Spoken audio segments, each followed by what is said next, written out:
বিসমিল্লাহির রহমানির রহিম। বিশ্ব আধ্যাত্মিক জ্ঞান সঞ্চার দরবার শরীফের প্রতিষ্ঠাতা আমার মুর্শিদ কেবলা গাউসুল আজম শামীম আলী চিশতির দরবার হইতে আমি শাহ আলম আপনাদের সকলকে জানাই আন্তরিক শুভেচ্ছা ও অভিনন্দন। আমার মুর্শিদ কেবলা গাউসুল আজম শামীম আলী চিশতির একটি গ্রন্থ হইতে কিছু আলোচনা নিয়ে আবারও আপনাদের সামনে হাজির হইলাম। আশা করি সকলে ভালো আছেন এবং সকলেই মনোযোগ সহকারী এবং ধৈর্য সহকারী শুরু থেকে শেষ পর্যন্ত আমার এই আলোচনাটি শুনবেন। আমার মুর্শিদ কেবলা গাউসুল আজম শামীম আলী চিশতি যে গ্রন্থটি লিখেছেন সেই গ্রন্থটির নাম হইলেন শরীয়তের পেট থেকে হাকিকত ও মারফাতকে উদ্ধার।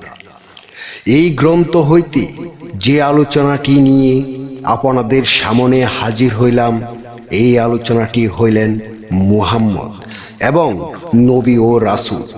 এই নিয়ে কিছু তত্ত্ব আলোচনা করিব, তাই সকলেই মনোযোগ সহকারী এবং ধৈর্য সহকারী শুরু থেকে শেষ পর্যন্ত আমার এই আলোচনাটি শুনুন। শুরুতেই বিশ্বের সকল স্তরে লোকদের উদ্দেশ্য করে বলছি, আমার লক্ষ্য আমার মুর্শিদ কেবলা গাউসুল আজম শামীম আলী চিশতির লেখা গ্রন্থের বিষয়বস্তু আপনাদের সামনে উপস্থাপনা করা, যাতে আপনারা সকলেই হাকিকত জানতে পারেন, বুঝতে পারেন এবং হাকিকতের জ্ঞান নিতে পারেন। আমি যে আলোচনাটি নিয়ে আপনাদের সামনে হাজির হইলাম, এই আলোচনাটি আপনাদের সকলের জন্য অনেক গুরুত্বপূর্ণ। এই আলোচনার মাধ্যমে জানতে পারবেন মুহাম্মদ বিষয়টা কি এবং নবী বিষয়টা কি ও রাসূল বিষয়টা কি।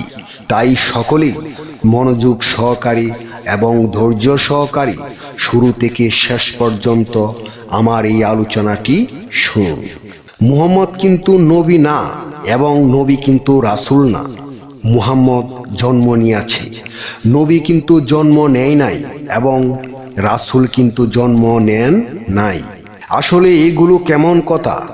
মুহাম্মদ সাল্লাল্লাহু আলাইহি সাল্লামের যখন 24 থেকে 25 বছর বয়স, তখন তিনি হেরা গুহা পর্বতে সাধনে মগ্ন ছিলেন। 14-15 বছর সাধন করিয়া যখন মুহাম্মদ সাল্লাল্লাহু আলাইহি সাল্লাম 40 বছর বয়স হইল, তখন তিনি আল্লাহর প্রেম সাধনার দ্বারা নবুয়াত লাভ করিলেন। তাহলে বোঝা গেল নবুয়াত তিনি সাধনের দ্বারাই কামাই করে নিলেন। সেই দিন মুহাম্মদ সাল্লাল্লাহু আলাইহি সাল্লামের কর্ম আমল বা প্রেম সাধনার দ্বারা নবী টাইটেল সৃষ্টি হইয়াছে। নবুয়াতের পরিপূর্ণ পাওয়ার মুহাম্মদ সাল্লাল্লাহু আলাইহি সাল্লামের কাছে আসিয়াছে। রাসূল কিন্তু জন্ম নেন নাই। এটা আবার কেমন কথা? মুহাম্মদ সাল্লাল্লাহু আলাইহি সাল্লাম এর যখন 50 থেকে 52 বছর বয়স ছিলেন, তখনই আল্লাহ তাআলা মুহাম্মদ সাল্লাল্লাহু আলাইহি সাল্লামকে দাওয়াত করিলেন।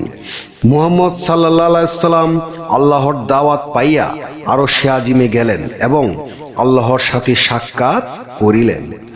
আল্লাহর হাতে হাত দিয়ে বায়াত গ্রহণ করিলেন। মুহাম্মদ সাল্লাল্লাহু আলাইহি সাল্লাম আল্লাহর সাক্ষাৎ করিলেন যেদিন, সেদিন মুহাম্মদ নবী থেকে রাসূল হইয়া গেলেন।